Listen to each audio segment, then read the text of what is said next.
Welcome to Republican Roundtable. I'm Max Reimer.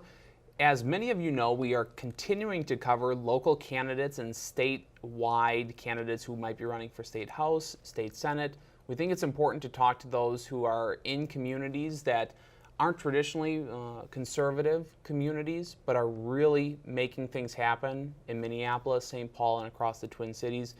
Today we have a treat for you. We have a man who is running for the seat in 59B. Yes. Which is North Minneapolis and the North Loop area. And most of downtown. Yes. Lacy Johnson. Yes, sir. Thank you for joining the Republican Roundtable. You're It's more good to than have welcome. you. Thank you. How has the race been thus far? It's been very enjoyable and rewarding. It has been very encouraging. It has made me understand why I'm doing this, because it's not an easy thing to do. No doubt. Yeah, and so it's just been very rewarding and encouraging, and give me a lot of hope for the future. I can see where a lot of the issues that I initially got me involved in, we can actually get them solved. And so that's for the viewers at home. Who are you? What's your background? You're a politician now. We joked about that off air. Yeah, I know. But prior to being a politician, who's Lacy Johnson? Well, first of all, as we were talking, I was born in a little small town in Mississippi, Natchez. I had a perfect childhood. Moved to Minneapolis to attend the University of Minnesota. Majored in English. When I finished there, I saw they had 4 openings for a technical writer at Hennepin County Information Technology Department. I applied for it, took a test, scored the highest on the test, but I didn't get the job. And so I've been fighting ever since. I fought and made them give me the job. I got in there and started writing about computers and went back to Brown Institute to learn computers. Okay. Graduated from Brown, and then I started my career in engineering as a software engineer. We built a lot of military systems and a lot of things. If I told you about it, I'd probably have to shoot you. Just don't let them see it on camera. Okay? Yeah, right. It's hard evidence. Yeah, we post it and go viral. Yeah.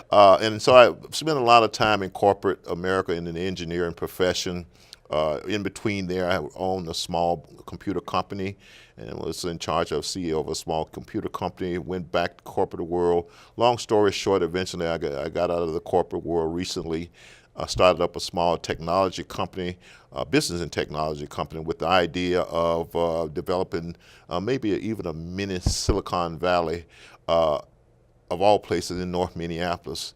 And at that time, they approached me about getting involved in politics, and I saw the synergy between what I was trying to do there and the business. And so I'm here trying to offer some innovative solutions to a lot of the issues that's going on in the inner city neighborhoods.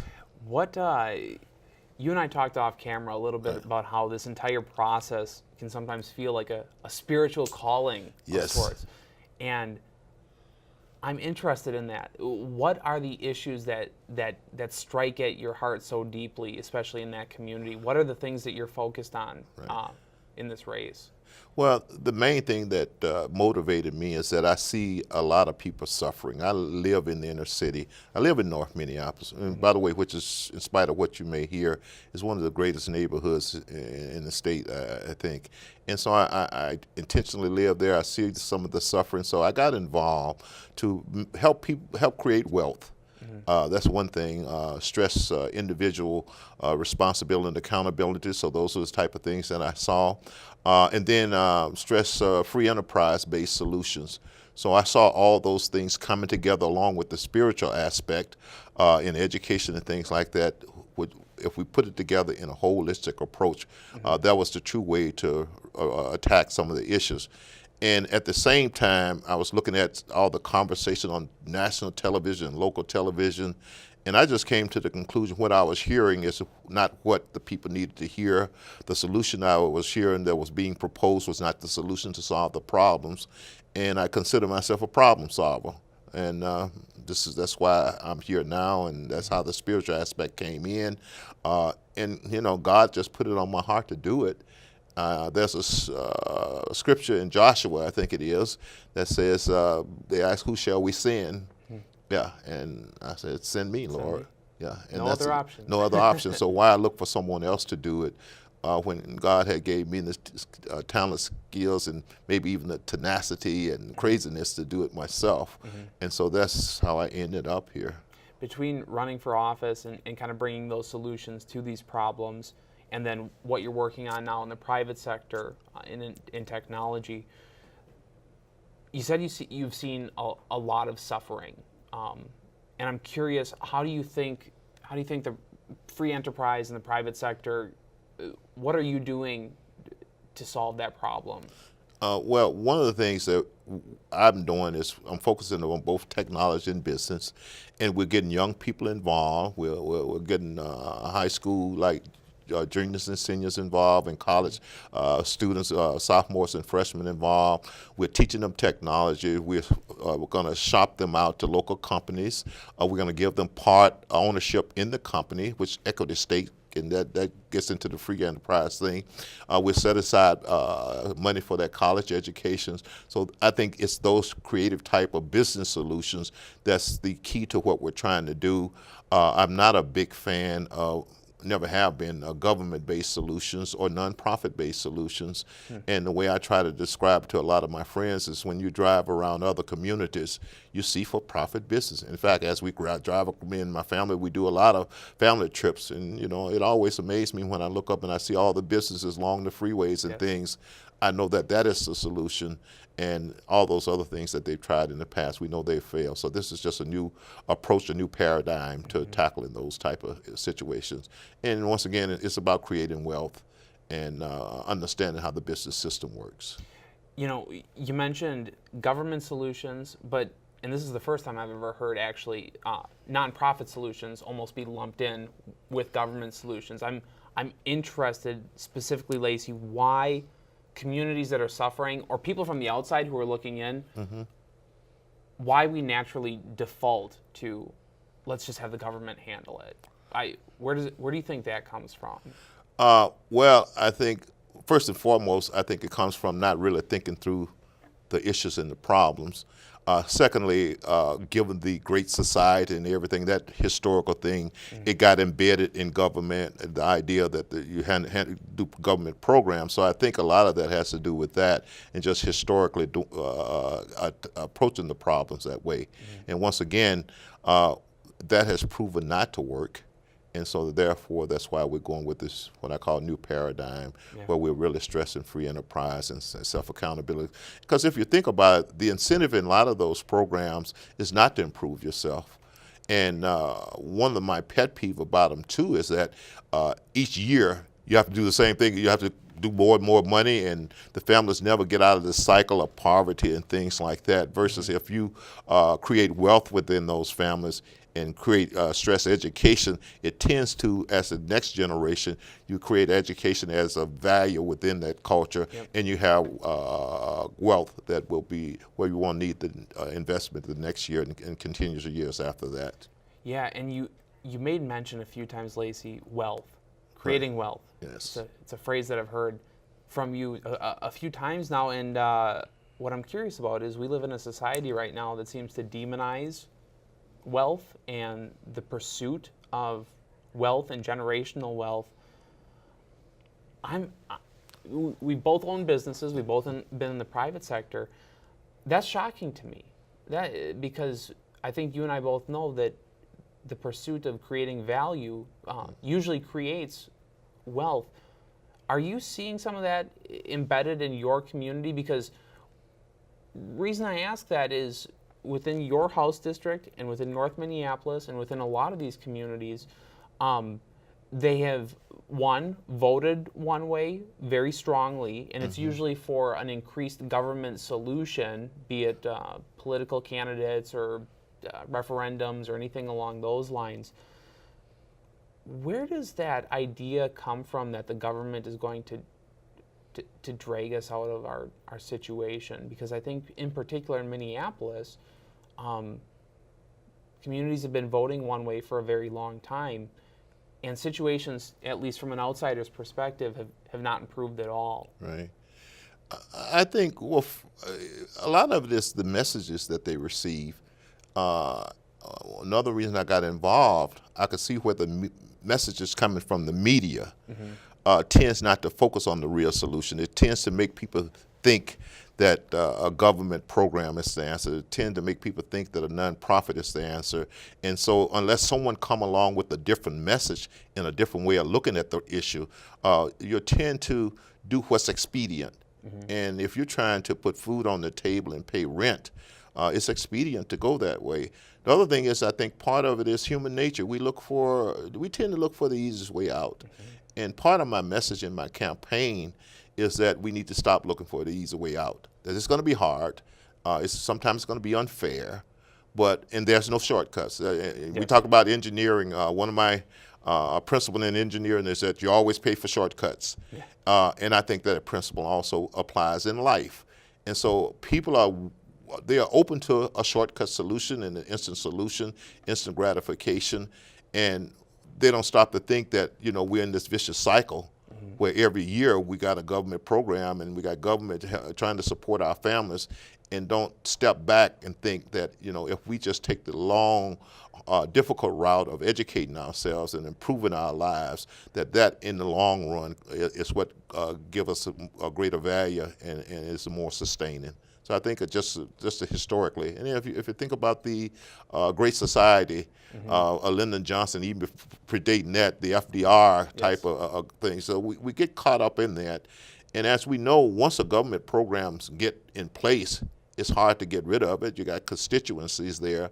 And just another reason I got in, just even politically, if you talk about reducing the growth of a program, that's a cut.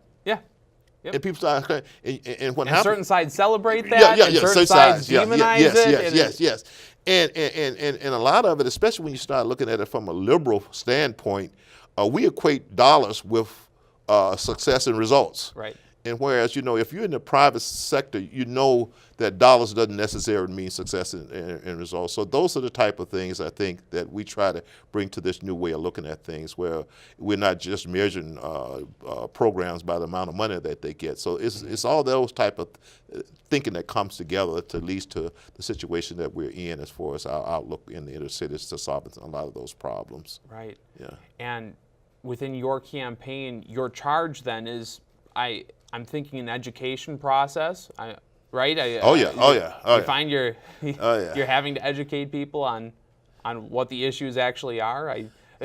I'm curious, in particular, Lacy, how much of it so far is talking to your constituents and hearing about what they want versus telling them that there's a better way? Do you find that you're learning from your constituents, or do you find that you're teaching your constituents? Well, any healthy relationship is a two-way, learning and teaching. So I learn from them, I teach them, they learn from me and teach me. So, and the other part of that is I do have some experience. I helped start up a charter school. And as a part of that startup process, I'd go into some of the more economically challenged household. And one of my goals there, as it is now, is first and foremost to change the way you look at things. And I try to look at it simplified. And this is where a lot of time I explain to people, what we're doing now is not working. So evidently we need to do something new. In order to do something new, you need to think of it differently and have a different perspective on it. And that type of message I found that they really grasp. And people know that what has been done in the past is not working for them. In spite of all the government programs and spending, they see they're still struggling with rent. They see they're still having issues with their families and things like that. So they're mostly open to it. And once again, since I do have some type of reputation of working within the community, I'm not some stranger. I've been out there rolling up my sleeve down in the trenches, and then they know me from that. And so even those who may be skeptical of the Republican label, they say, we know this guy and we trust this guy. And so I tend to have a little bit more open ears to my message than someone who may not have that background. You mentioned the charter school, which is great and wonderful that you spearheaded an operation and opened up a charter school. You look at the achievement gap statistics in Minneapolis, and that divide is getting more and more dramatic, even as we dump more and more money into it. I'm curious, is the answer more choices? Is there something more nuanced than that we're not thinking about? I mean, you being in the community, I'm interested to get your perspective on that. Well, I guess nuance would apply because, and once again, I sat on the Charter School Advisory Board where we actually approve charter schools and review it. And it's interesting that they'll come in and talk about the latest studies on class size, the latest studies on discipline. And if that was the solution, it'll be pretty easy. Right. But I tend to, once again, think about my own education, the type of the features and things that was valuable there. And I look at the soft type things that they call it. And one of my favorite ones is just the way you look at the students, your attitude towards the students. If I had to name one thing, non-classroom, like textbook-wise, is that I just recall in our school, every adult employee looked at every child as if they were their own child. And so those are the type of things, having a high expectation, not excusing people from excellence just because they're poor, just because they're black, just having those high expectations. And I guess too, and this is key too, knowing that they can do it, even when no one else think they can do it, even when the rest of the world don't think they can do it. In fact, I just had one of our pastors Sunday point out the fact that we took some of the lowest income students, most economically challenged students from household in North Minneapolis, and at the end of the year, they were in the 86th percentile nationwide as far as their learning. And so once again, it's just, I think it's more of an attitude type thing and the way you look at the students that you're trying to teach. And I think those are the keys as far as quality education. So is it incumbent on the teacher then? Or who is it?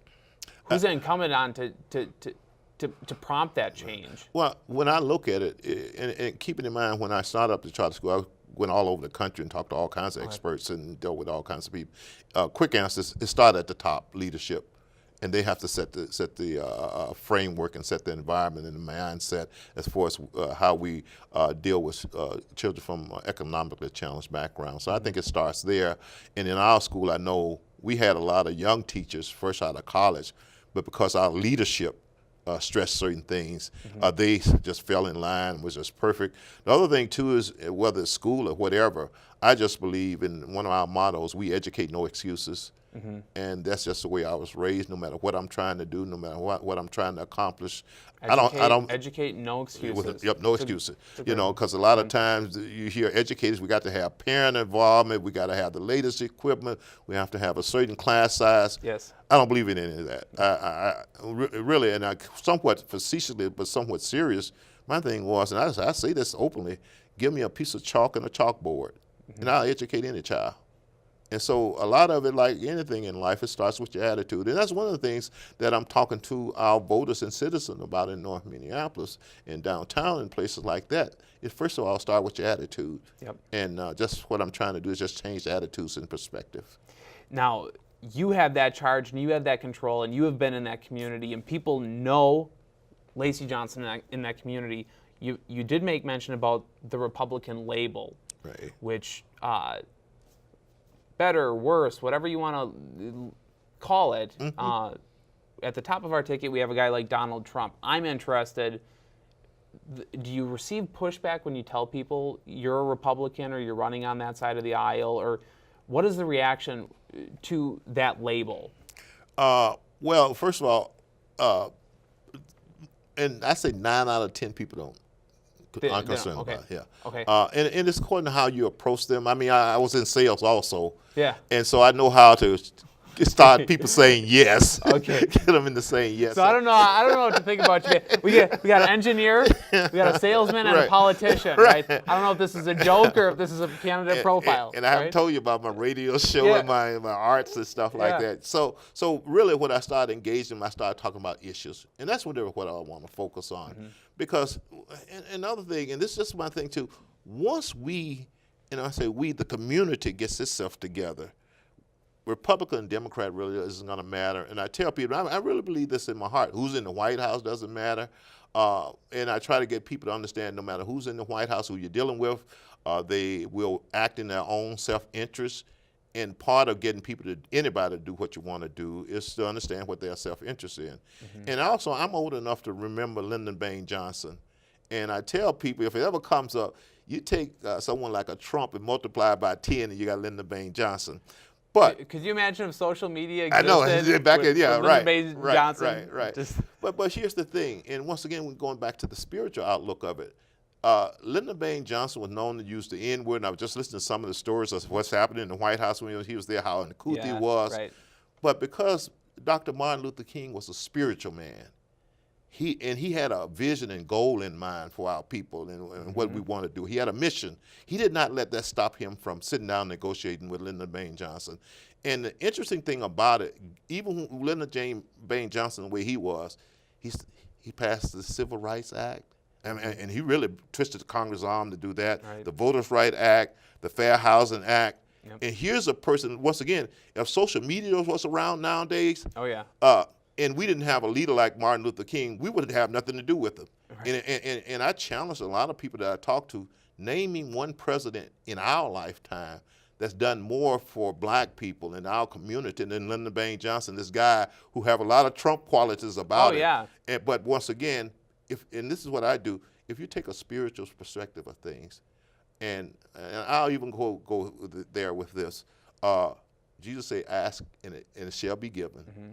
And he didn't put it there, no fine print on it. Right. There's no hidden clauses, just ask. And a lot of time we have not because we ask not, because the devil is whispering in our ears. He'll never give it to you. He's a racist, he's a bigot and all that stuff. I don't pay any attention to that type of stuff, That's fascinating, because at this point in time, you're running for a political office. Yes. But you're certainly not running a political campaign. We're talking about deeper themes of life. We're talking about a spiritual charge in your own neighborhood. It just so happens that you're going to be on a ballot in November. Right, and it's within that context. And once again, if you focus on helping people, and actually if you just really love people, that helps you deal with a lot of rogues and scoundrels you have to deal with to get what you need for the people. And once again, I think Martin Luther King is a great example of that. He did not let people's personality get in the way of him negotiating for the long-term goals that's positive for our community. Because all the solutions were beyond politics. It was. It was. Politics, in comparison, is just such surface level. Exactly. You're not even addressing the root cause of it. Your message is disarming. How can I argue with self-accountability, because it is a spiritual venture to create value and to create profit? I'm interested because, again, there's this. I got to pull myself out of the political dynamic in this thing, because we're talking about the gospel here. But are you finding anybody who is resistant to your message? Yes, and the way I put it is, those young people who would throw water on people in a restaurant, or who interrupt people, that type of mentality, when you reach people with that type of mentality, and once again, they get spiritual, as the parable of the sower say, there's some people that these seeds would never, they're basically rocks, and it'll never take root. So, but here's the thing though, in all of our canvassing, I've only met 2 people who just didn't want anything to do with you because you're a Republican, and they equated that with Donald Trump. One was a young white Caucasian male, and another one was an older couple. Did he call you racist? No, he did not. He just used a word that started with F and say, "Go away," which was rather entertaining. That's Minnesota nice. Yeah, that's after Minnesota all, nice, right? But everybody else, they're open to listen. In fact, what has been encouraging too is to talk to certain people who initially was in that mindset, and then all of a sudden they say, "Oh, you know what? I see what you mean, and I'll consider what you're doing." Or to convert people. In fact, I tell someone my favorite story was an old elderly lady who, when she first learned I was running as a Republican, said she never voted for a Republican. But to make a long story short, by the end of the night, she went in her purse, took out $1.50 in quarters, and gave them to me and say, "I'm going to support you, and here's a donation to your campaign." Wow. So that's my favorite story out of all of them. And once again, the way I look at it, if you step back logically and think about it, it's hard to argue with a lot of things I'm saying, and I don't mean to sound, arrogant or anything. No. It's hard to argue with it. Now, of course, given human beings and the way our minds and feelings work, there are some people, they can intellectually accept your argument, but emotionally they can never go there. And once again, luckily, there's only a small percentage of the voters that we've talked to so far falls into that category. So you're running for State House, Lacy. You get elected. You have a spiritual charge. You are convicted. There are principal things that you are pursuing within your own community to try to solve some problems. Once you're elected and you go down to St. Paul, there's this stark reality that you get to the Capitol and all of a sudden you're small fish in a big pond.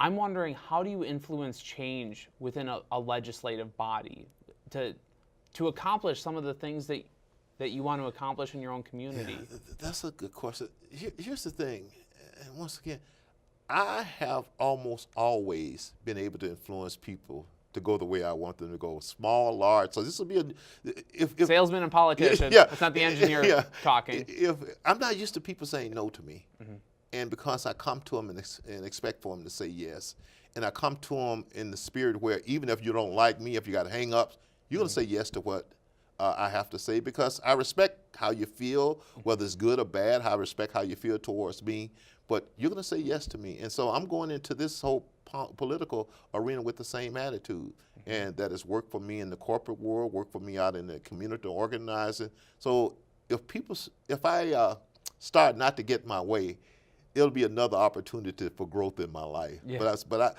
And the other thing, though, just even in my initial experience with the Republican Party and legislators so far, they have tended to line up with some of the things that I want to do. So I'm feeling pretty good about that. And once again, if you are interested in solving problems, you're logical, and you know what makes sense, I can convince you that my way is probably the best way to solve the problem. But if not, I'm willing to go with your way. And so if you go with that attitude and you're non-judgmental and you try to understand where they're coming from and their self-interest, people tend to align with you and support what you're doing. So I'm expecting to get some support in the legislature. Very good. Just like I have in all other areas of my life. Lacy, how can people get involved in your campaign, find out a little bit more about who you are and support your candidacy? Okay. I have a Facebook page called Lacy Johnson for 59B, and that's Lacy, no E.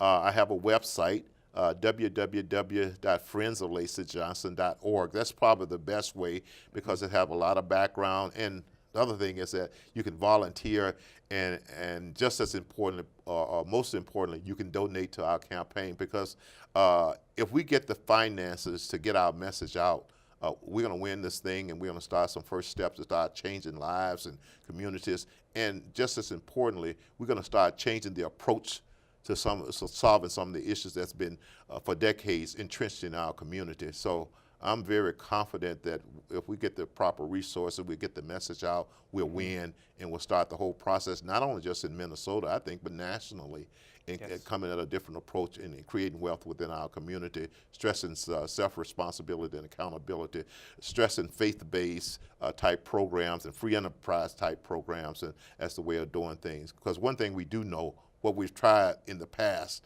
is not working. Ain't working. Yeah. Yep. Well, Lacy, after you serve your terms in the legislature, I need a life coach. So thank you so much for joining us on the Republican Roundtable, Lacy. Thank you. Okay, for having me. This has been the Republican Roundtable. I'm Max Reimer. Until next time.